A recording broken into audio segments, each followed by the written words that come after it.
The first time rarely feels dangerous. There's music, people laughing. Someone hands you something small and says, "Relax, it's nothing." You hesitate for a second, not because you're afraid, because you know this is one of those moments, a moment that could go nowhere, or somewhere you can't undo. But in that room, in that mood, with everyone watching, it feels harmless. So you say yes, and nothing bad happens. That's the problem. Nothing dramatic happens. You don't collapse. You don't lose control.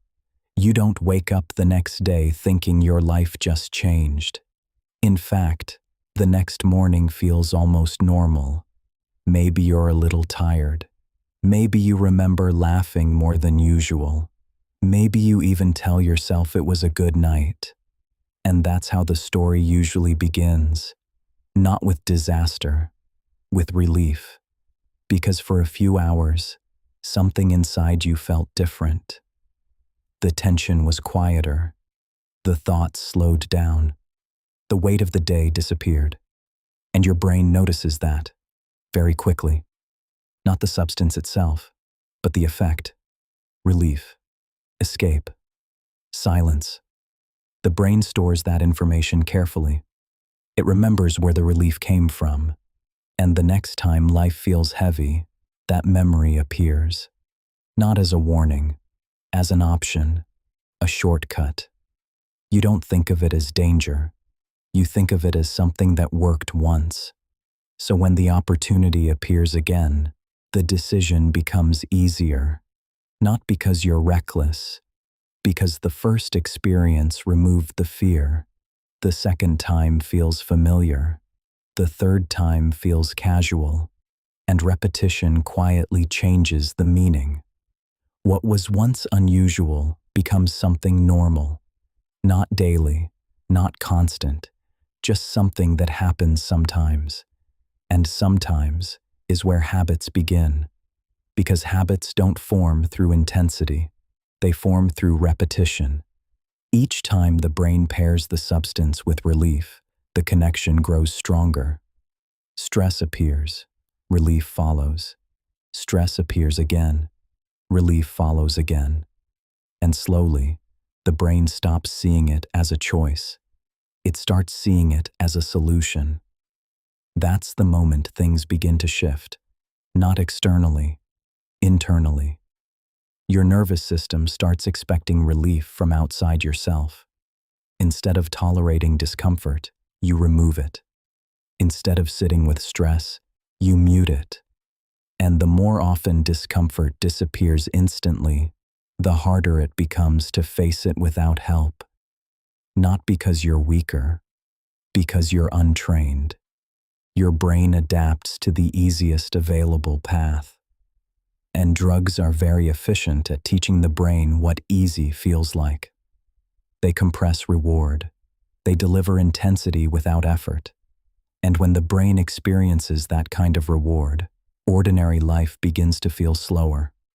Work feels heavier. Focus feels harder. Patience feels thinner. Because real progress moves gradually. But chemical relief is immediate. So the comparison becomes unfair. Why tolerate boredom, frustration, or uncertainty when relief is only one decision away? That's the trap. Not destruction, substitution. Drugs don't immediately remove your life. They slowly replace how you deal with it. Instead of solving problems, you step away from them. Instead of processing emotions, you silence them. Instead of building resilience, you bypass it. And bypassing discomfort always feels efficient in the moment. But the cost appears later. Because the problems you escape don't disappear. They wait. Work still demands focus. Relationships still demand honesty. Life still demands effort. But now your tolerance for friction is lower. Your patience is thinner. Your ability to sit with discomfort is weaker. And without noticing, You begin designing your life around avoiding pressure. Hard situations become exhausting.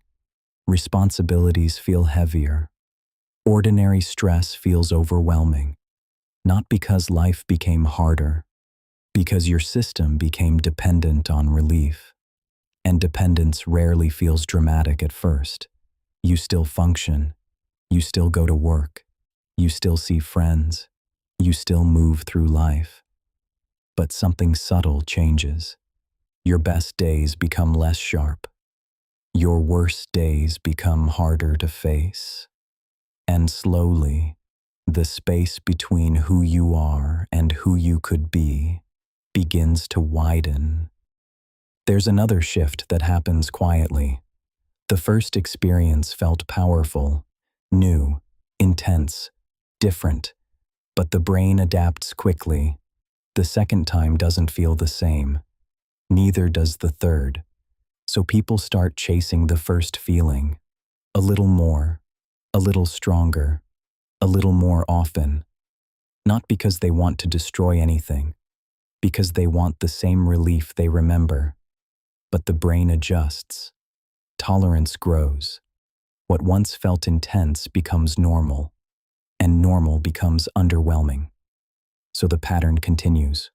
A stronger substance, a higher dose, more frequent use, not in one jump, in small adjustments. And those adjustments slowly begin reshaping a life. Sleep becomes less stable, focus becomes weaker, motivation becomes inconsistent. You still believe you're in control, because nothing catastrophic has happened. Yet. But life begins moving differently. Plans are postponed. Energy is inconsistent. Important things become easier to delay. And the hardest part is this. From the inside, it still feels manageable. You still see yourself as someone who can stop whenever you want. But stopping is no longer the question, because the real damage isn't always addiction. It's distraction. Years pass while attention is directed elsewhere, while energy is spent escaping instead of building, while potential waits quietly for a version of you that never fully arrives.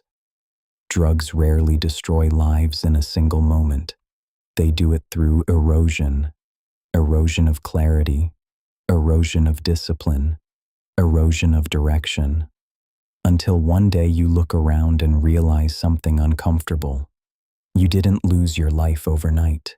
You slowly stopped building it. And the most painful part isn't what drugs gave you. It's what they quietly took away. Time, focus, momentum, things that compound only when they're protected. Because life rarely collapses from one mistake. It shifts from the small decisions repeated often enough to become a direction.